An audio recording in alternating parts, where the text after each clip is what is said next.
I want to preach this message from a different perspective. I know we oftentimes preach from the perspective that of Jesus riding through the city of Jerusalem and everybody praising and worshiping God. But there's something that's very significant that gets very insignificant publicity in this message. Something very significant that gets insignificant publicity in this message.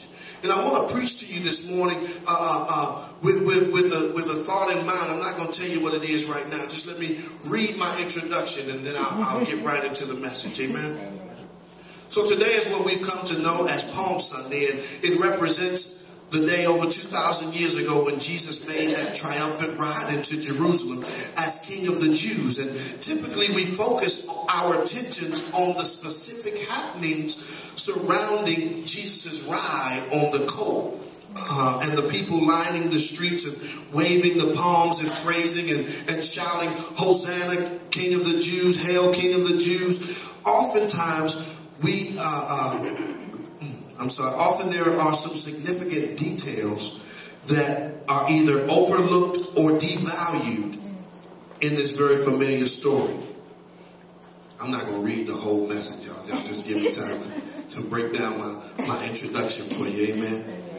From the very beginning of our lives, at least the formidable years, we are taught to follow instructions. Right? Think about it. When children first understand what it means, their first instruction is usually no, right? When you have a toddler, the first instruction that you give them is usually no. And once they grow into a place where they understand what instructions are, we teach them more and more and more about how to follow instructions. Why do we teach them to follow instructions? Well, my belief or my understanding of it is because if we teach them to follow instructions, they'll have a happy life. If we teach them to follow instructions, they'll have respect for authority. If we teach them to follow instructions, they'll go through life and not have many troubles or turmoils because they know how to follow instructions. They know how to follow directions. All right? This is done as a basic means of survival and a happy existence. We are taught to comply with directives given by one who is in authority. Listen to your parents. And then what we tell the kids.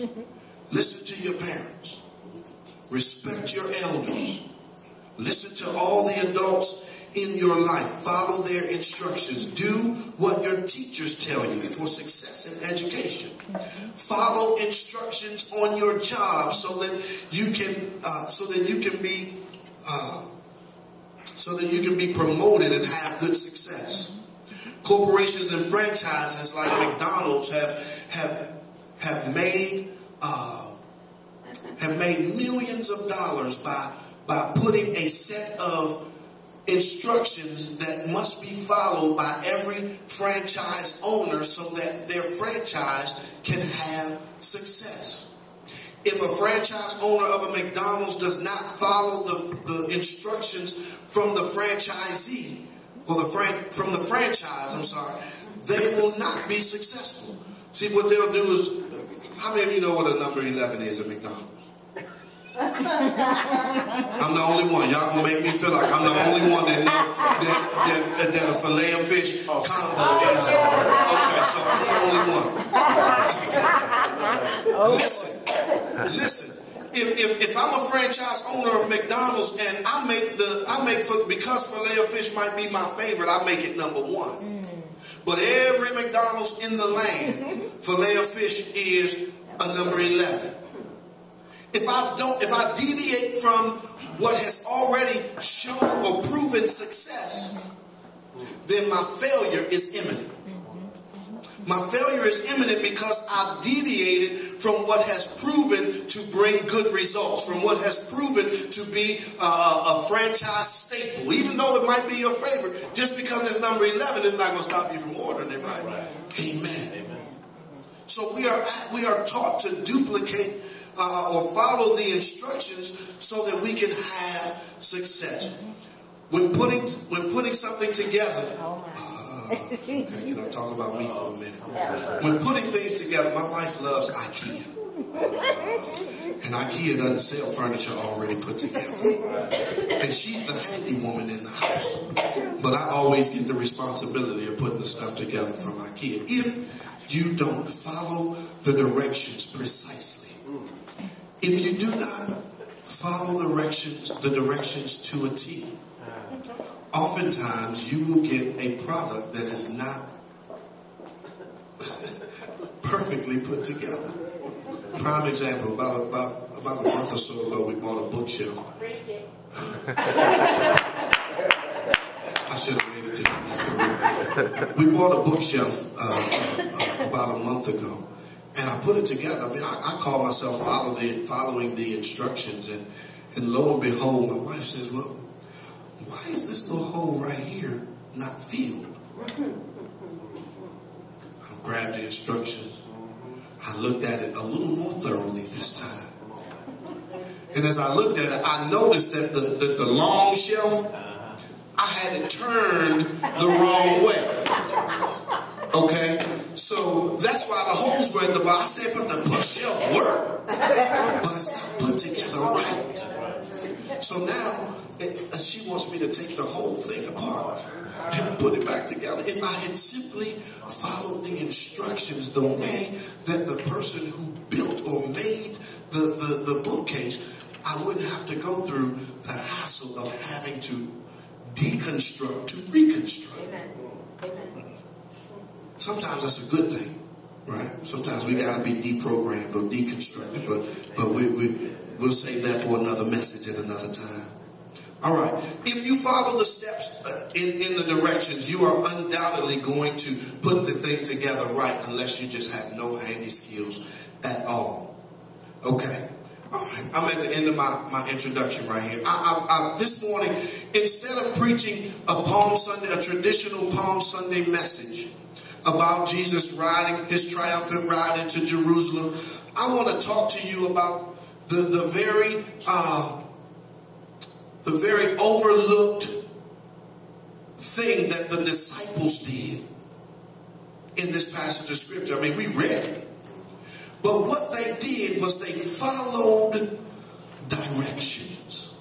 And it's so important for us in the body of Christ to follow the directions that our Creator laid down for us through the Word of God in order for us to have success in the way that He desires for us to have success. Now, I talked a little bit earlier about my testimony and how I looked at my life on as I had written it down on my little vision and my goals and all of those different things, and what God wanted me to do was not on that list of things.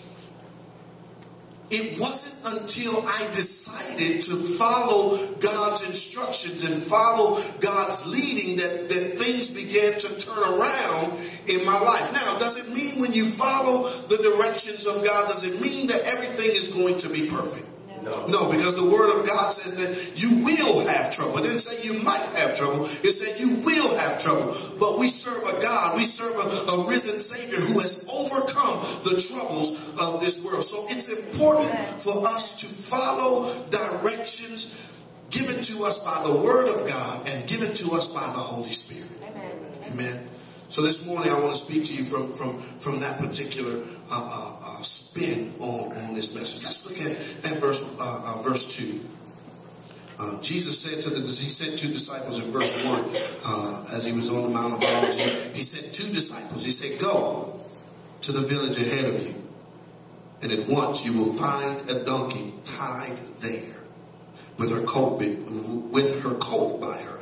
Untie them and bring them to me. If anyone says anything to you, tell them the Lord needs them, and He will send them right away. Listen, the first thing we have to understand, if we're going to follow God's directions, if we're going to follow the instructions of our Creator, we have to understand that He gives us specific instructions. The Lord's directions are specific. Just like the creator of this piece of furniture, when it was put together, there were specific instructions that were placed there.